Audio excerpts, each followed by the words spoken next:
दोस्तों रिसेंट ही बीटीएस की उनके डेब्यू से लेकर अभी तक की जर्नी की बेस्ट मोमेंट्स, उनके बिहाइंड द सीन के स्टोरीज और उनके नॉर्मल लाइफ से रिलेटेड काफी सारी चीजें आई हैं बीटीएस बियॉन्ड द स्टार के एपिसोड्स में, जिसकी एपिसोड्स डिज्नी प्लस हॉटस्टार में रिलीज करी जा रही है और इसकी फर्स्ट एपिसोड आई थी 20 दिसंबर को। इसके साथ ही इसकी एपिसोड की कुछ trailers Bangtan TV YouTube channel पे भी अपलोड करी जाती है। तो दोस्तों मैं इन सारे एपिसोड्स को आपके लिए हिंदी में एक्सप्लेन कर दिया करूंगी और आज मैंने आपके लिए बीटीएस बियॉन्ड द स्टार के फर्स्ट एपिसोड को हिंदी में एक्सप्लेन करा है। ये वीडियो सच में बहुत ही ज्यादा अमेजिंग है, इसे एंड तक जरूर ही देखिएगा। तो बिना किसी देरी किए चलिए वीडियो को शुरू करते हैं। तो दोस्तों वीडियो शुरू होती है और सारे बीटीएस मेंबर्स को दिखाया जाता है और फिर आरएम कहते हैं बेसिकली हम बहुत ज्यादा एक्साइटेड हैं और बहुत खुश हैं इस प्रोजेक्ट के लिए कि हम भी इसके पार्ट हैं।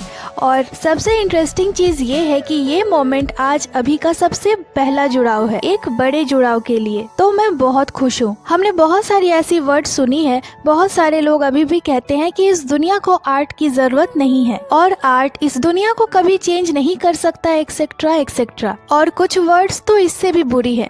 तो मुझे लगता है ये बहुत ज्यादा चैलेंजिंग है अलग अलग चीजों के लिए, लेकिन बात तो वही है कि हम आज भी इस पर बिलीव करते हैं आर्ट की पावर को, कि ये मदद कर सकता है इस दुनिया को चेंज करने में। तो जैसा कि हम इससे जुड़े हुए हैं और मैं होप करता हूँ कि ज्यादा से ज्यादा लोग आर्ट की पावर पे बिलीव करें, किसी भी प्रकार की या किसी भी तरह के आर्ट की जो मदद करे और इस दुनिया को अभी भी बदले। और यहाँ से मेन वीडियो शुरू होती है और सबसे पहले 2020 के दौरान की वीडियो को प्ले करी जाती है जब बीटीएस की सॉन्ग ऑन आई थी और इस सॉन्ग की प्रमोशंस, प्रैक्टिस और इंटरव्यू की भी कुछ क्लिप्स को दिखाई जाती है। और यहाँ एक क्लिप में ये भी दिखाया जाता है जहाँ बीटीएस के प्रोड्यूसर कहते हैं कि आपके अप्रैल की कॉन्सर्ट्स कैंसिल हो गई है और जे होप और जिमिन बहुत ही ज्यादा सैडली कहते हैं कि अब उन लोगों का क्या होगा जिन्होंने कॉन्सर्ट्स की टिकट खरीद ली है। दोस्तों वो कॉन्सर्ट कैंसिल हुई थी कोविड की वजह से। यहाँ सारे बीटीएस मेंबर्स बहुत ही ज्यादा सैड हो चुके थे।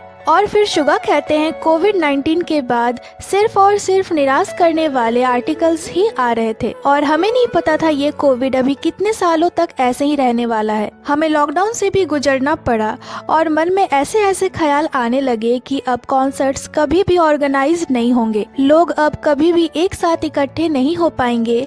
और मैं इस तरह के न्यूज को सुनकर बहुत ज्यादा निराश हो जाता था। मैं पूरी तरह से ये सोच चुका था कि अब कॉन्सर्ट्स नहीं होने वाली। टू बी ऑनेस्ट म्यूजिक बनाना बहुत ज्यादा डिफिकल्ट हो जाने वाला है। और इसी दौरान बीटीएस की ब्लैक स्वान सॉन्ग आई थी और फिर वी अपने एक्सपीरियंस को बताते हुए कहते हैं पिछले 2 साल बहुत फ्रस्ट्रेटिंग भरा था मेरे लिए। मैंने खुद को खो दिया था गहरी सोच में। उस दौरान मैं अपने थॉट्स को समेट ही नहीं पा रहा था क्योंकि मैं बहुत ज्यादा वरीड था कि कब हम वापस मिल पाएंगे।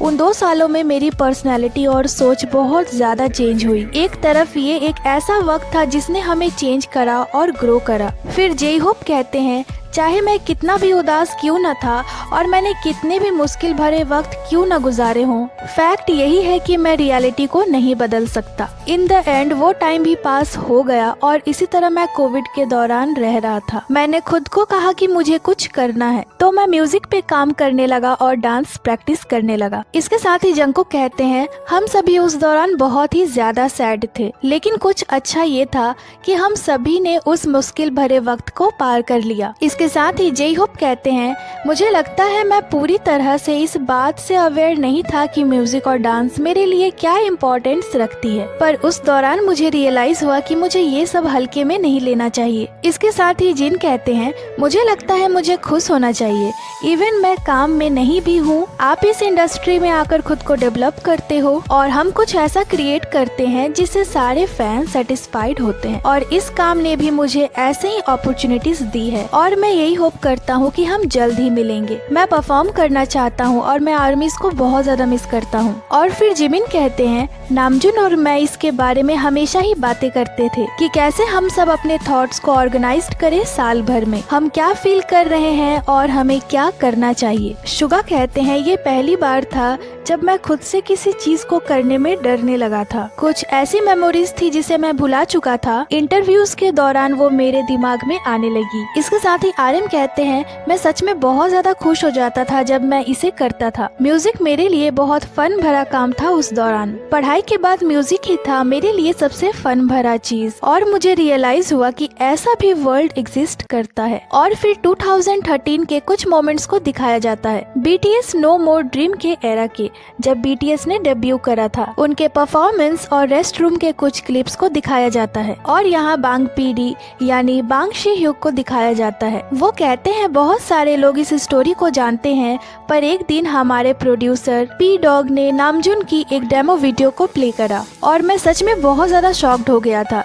मुझे सच में ऐसा लग रहा था कि इसके जैसे पर्सन को डेब्यू करने की जरूरत है, चाहे फिर कुछ भी हो। इसके साथ ही सुगा कहते हैं, हम एक आइडल बनने के बारे में सोच भी नहीं सकते थे। वो बांग शी ह्यूक थे जो चाहते थे हम एक टीम बने, एक ऐसा दल जिसमें रैपर और प्रोड्यूसर भी हो। RM इस टीम के पहले मेंबर थे। मुझे लगता है वो एक हिप हॉप ग्रुप बनाने की प्लानिंग कर रहे थे, पर फिर उन्हें रियलाइज हुआ कि ये आगे तक जाने का रास्ता नहीं है, और मेंबर्स को बहुत ज्यादा चेंज करने के बाद हम वो BTS बने जो आज हैं। इसके साथ ही जे होप कहते हैं, उन्हें मेरे जैसे किसी पर्सन की जरूरत थी जो डांस कर सकता था, तभी सभी ने डांस करना शुरू किया। मैं सही समय पे आया था। मैं सभी मेंबर्स के साथ प्रैक्टिस किया करता था और हम साथ में टाइम स्पेंड करते थे। जिन बताते हैं, जंगकुक, जिमिन, तेयोंग और मैं लास्ट मेंबर थे BTS को ज्वाइन करने वाले, और फाइनली इसी तरह BTS बनी। बांग PD कहते हैं, नामजुन की केस में मैं बहुत ज्यादा सरप्राइज हो गया था जब मैंने उनका डेमो देखा था, और मैं उनके कैरेक्टर की गहराई और उनके नॉलेज को देखकर भी बहुत ज्यादा सरप्राइज हो गया था। जब मैं RM से मिला था सुगा के लिए, तो मैं उनके यूनिक सरकास्टिक नेचर को देखकर काफी प्रभावित हुआ था, और उनके डार्क साइड से भी। मुझे विश्वास था कि इस तरह का कोई इस टीम के लिए बहुत महत्वपूर्ण है, और वो कोई ऐसे नहीं थे जो अपने स्वभाव को गलत तरीके से प्रेजेंट करे। फिर वो जे होप के बारे में बताते हैं और कहते हैं, जे होप बहुत ज्यादा मेमोरेबल थे मेरे लिए। प्रैक्टिस रूम में वो बहुत ज्यादा सिंसियर थे, और जिनके लिए जैसा कि वो अपने आप को वर्ल्ड वाइड हैंडसम कहते हैं, पर मैं बहुत ज्यादा सरप्राइज्ड हूँ कि इतना हैंडसम पर्सन सच में इस दुनिया में एग्जिस्ट करता है। मुझे बिलीव है जिन एज अ मेंबर के पॉप आइडल ग्रुप उन्होंने एक फैंडम क्रिएट करा है। इसके बाद बांग PD जंगकुक के बारे में बताते हुए कहते हैं, जंगकुक के केस में वो खुद को लेकर बहुत ज्यादा कॉन्फिडेंट नहीं थे, जिस वजह से वो खुद को अच्छे से शो नहीं कर पाते थे जो भी उनके पास था। पर जंगकुक के पास एक विश्वास था कि उनके पास बहुत ज्यादा पोटेंशियल है। फिर बांग PD वी के बारे में बताते हुए कहते हैं, वी की चार्म, टैलेंट और लुक बहुत ज्यादा अलग थी जब वो छोटे थे। उनकी कॉन्फिडेंस बहुत स्ट्रॉन्ग थी। और फिर वो जिमिन के बारे में बताते हुए कहते हैं, जिमिन की केस बहुत ज्यादा अलग थी। वो बहुत ज्यादा चार्मिंग थे और उनके पास बहुत सारी टैलेंट भी थी, पर मैं बहुत ज्यादा उलझन में था क्योंकि जिमिन थोड़े अधूरे थे, और मेरे टीम मेंबर ने मुझे जिमिन के लिए बहुत ज्यादा जोर दिया था कि कोई ऐसा जो जिमिन के जैसा हो, उसकी बहुत जरूरत है इस टीम को। और मैं भी समझ गया था कि मैं भी हर वक्त सही नहीं होता, तो मैंने जिमिन को एक्सेप्ट कर लिया क्योंकि मुझे भरोसा था कि अगर वो मुझ पर जिमिन के लिए जोर डाल रहे हैं तो इसका कोई न कोई रीजन तो जरूर ही होगा। तो मैं फिर से धन्यवाद देता हूँ कि मैंने सही फैसला लिया। अगर मैं उस दौरान उनके खिलाफ जाता तो आज जिमिन जैसे टैलेंटेड पर्सन हमारे टीम का हिस्सा नहीं हो पाते। और इसके साथ ही जंगकुक कहते हैं, मैं वो फिर से नहीं करने वाला, अगर मुझे कोई कहे तो भी नहीं। यहाँ वो अपने ट्रेनिंग के बारे में बात कर रहे थे जब उन्होंने टीम को ज्वाइन करा था। जंगकुक कहते हैं, उस दौरान हम पूरी रात जागा करते थे, डाइट पे होते थे और हर चीज बहुत ज्यादा मुश्किल थी करने को। फिर सुगा कहते हैं, हम प्रैक्टिस रूम में ही अपने सारे समय को बिताते थे और हम 6 महीने तक ऐसे ही काम करते रहे। हम अपने मिस्टेक्स को ढूंढते थे पॉइंट बाय पॉइंट। जब हमें मॉनिटराइजिंग किया जाता था तो मैं बहुत ज्यादा स्ट्रेस फील किया करता था। मैं सच में वहाँ से भाग जाना चाहता था। उस दौरान सब कुछ अलग हो रहा था उससे जो भी मैंने ड्रीम देखा था। हमें डांस की ट्रेनिंग लेनी पड़ती थी और वो मेरे डांस से पूरी अलग थी और मैं पहले से ही बहुत मुश्किल आदतों का पालन कर रहा था। इसके साथ ही बांग पीडी कहते हैं, मैं शुक्रगुजार हूँ युंगी और जे होप का कि वो रुके जब उन्हें लगता था कि वो लोगों से कम्युनिकेट कर सकते हैं अपने खुद के म्यूजिक के थ्रू, और यही सब रीजन है कि हम इतने दूर तक आ पाए हैं। इसके साथ ही RM कहते हैं, हम नो मोर ड्रीम के डांस को जब पहली बार फिल्म कर रहे थे, और मुझे आज भी याद है हमारे कोरियोग्राफर ने मुझसे कहा था, मैं गारंटी देता हूँ ये मोमेंट तुम्हारी लाइफ में दोबारा कभी नहीं आने वाला। जिमिन बताते हैं ये हमारा पहली बार था जब हम लोगों के सामने परफॉर्म करने वाले थे, तो हमने सोचा कि हमें हायर जंप करना होगा और कूल दिखना होगा। मुझे लगता है हम सभी इन्हीं सब चीजों के बारे में सोचा करते थे उस दौरान। इसके साथ ही वी कहते हैं, किसी ऐसे व्यक्ति के रूप में जो ये विश्वास करता है कि मैंने अपने ड्रीम्स को फुलफिल करा है। जब मैं एक ट्रेनी था, मैं सिर्फ किम ते यंग द ट्रेनी नाम को सुनकर ही बहुत ज्यादा प्राउड फील करता था। हमारे डेब्यू के बाद जब मैंने खुद को पहली बार टीवी में देखा, मैंने रियलाइज करा कि मुझे अभी बहुत ज्यादा प्रिपेयर होना है। और यहाँ उनके डेब्यू के दौरान की काफी सारी क्लिप्स को दिखाया जाता है। वो आर्मीज के लेटर्स को पढ़कर रो भी रहे थे। आर्मीज बीटीएस के लिए सबसे शुरुआत से प्रीशियस रही है और आज भी उतनी ही ज्यादा प्रीशियस है। शुगा कहते हैं, हम एक फैमिली हैं और कोई भी ऐसे वर्ड नहीं है जो हमारे और आर्मीज के रिलेशनशिप को डिस्क्राइब करे। हम एक परिवार हैं। 3 मार्च 2014 की क्लिप को दिखाई जाती है जंकुक के हाई स्कूल एंट्रेंस सेरेमनी की। सभी मेंबर्स जंकुक के स्कूल गए थे और बहुत ज्यादा इमोशनल थे। आरएम कहते हैं, हमारा जंकुक बहुत ज्यादा क्यूट है। सभी जंकुक को देख रहे थे और वो जंकुक से कहते हैं, जंकुक अपने दोस्तों से बात करो, वो सब तुम्हारे क्लासमेट्स हैं। पर हमारे शर्मीले जंकुक मना कर देते हैं। और फिर जेहोप के इस बर्थडे वाली क्लिप को दिखाई जाती है जहां जेहोप अपने मॉम डैड के मैसेज को सुनकर बहुत ज्यादा रोने लगते हैं। इवन उनके साथ सारे बीटीएस मेंबर्स भी रोने लगते हैं। जेहोप कहते हैं, हमने बहुत ज्यादा टाइम एक दूसरे के साथ स्पेंड करा है प्रैक्टिस के दौरान। तब लगभग 2 साल हो गए थे हमें डेब्यू किए। हमने अपनी जिंदगी के 2 साल साथ में बिताए और मैं इस सिचुएशन को लेकर बहुत ज्यादा वरीड हो गया था। मुझे अपने करियर के बारे में सोचना था कि क्या मुझे कोई और कंपनी देखनी चाहिए और डेब्यू करनी चाहिए या फिर मुझे अपनी पुरानी कंपनी को ज्वाइन कर लेना चाहिए। पर इसका जवाब मेरे सामने था। मैंने अपने मेंबर्स पे विश्वास करा और उनके साथ रहा। मुझे लगता है ऐसा करना मुझे बहुत कंफर्टेबल फील कराता था और चीजें मेरे लिए आसान हो गई। मैं अपने 6 मेंबर के वजह से ही रुका। मैं उनके साथ गया और मुझे ऐसा फील हुआ कि मैंने अपनी जगह ढूंढ ली है और मेरा मानना है कि वो मेरे जीवन का सबसे वफादार पल था। जिमिन बताते हैं, हमें बहुत सारी स्पेशल मोमेंट्स मिली है जो भी टाइम हमने अपने फैन के साथ स्पेंड करा है अभी तक। वो मोमेंट सच में मेरी जिंदगी के सबसे कीमती और मीनिंगफुल पल है। और उन मोमेंट्स में वो मोमेंट भी है जब हमारे मेंबर्स वैन में एक साथ टाइम स्पेंड करते थे, बात करते थे, हंसते थे, फाइट करते थे। मुझे लगता है मैं उन मोमेंट्स को सबसे ज्यादा याद करता हूँ इन दिनों। मैं इसके लिए बहुत ज्यादा थैंकफुल हूँ। इसके साथ ही बियॉन्ड द स्टोरी के ऑथर म्योंग शुक कांग कहते हैं, जिस ईयर बीटीएस ने डेब्यू करा था तब के सो कॉल्ड बड़े एजेंसी अभी की तुलना में ज्यादा प्रभावशाली हुआ करते थे। हाइब उस वक्त वो नहीं था जो वो अभी है। बीटीएस एक छोटे कंपनी के आइडल थे। अदर वर्ड्स में कहें तो बीटीएस ने बहुत टफ सिचुएशन में डेब्यू करा है। इसके साथ ही जिन बताते हैं, 2013 के दौरान हमने एक भी अवार्ड रिसीव नहीं करा था, तो हमें ये भी नहीं पता था कि हम क्या बोलेंगे अगर हम उस अवार्ड को जीत लेते हैं। हम बस एक होप लेकर गए थे कि हमें एक अवार्ड मिलेगा भी या नहीं। पर मैं नामजुन की परफॉर्मेंस से बहुत ज्यादा प्राउड हूँ क्योंकि वो पूरे टाइम बिजी थे लोगों के नाम याद करने में। अगर उन्हें अवार्ड मिलता है तो उन्हें किसका किसका नाम लेना है और किनको किनको थैंक्स बोलना है। और फाइनली उन्हें ये अवार्ड मिला भी।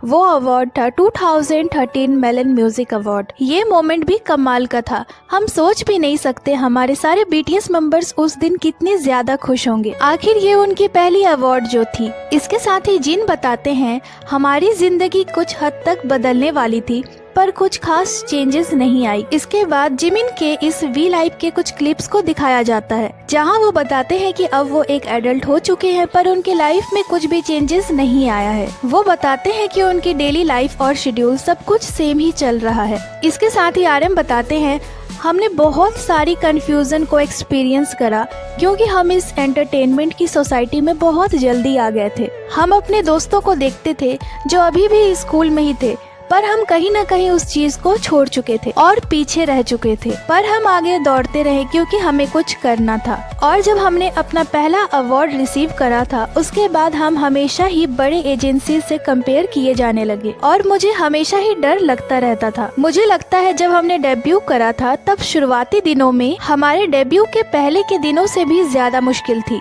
इसके साथ ही शुगा बताते हैं, फिजिकली हम बहुत ज्यादा थक जाते थे।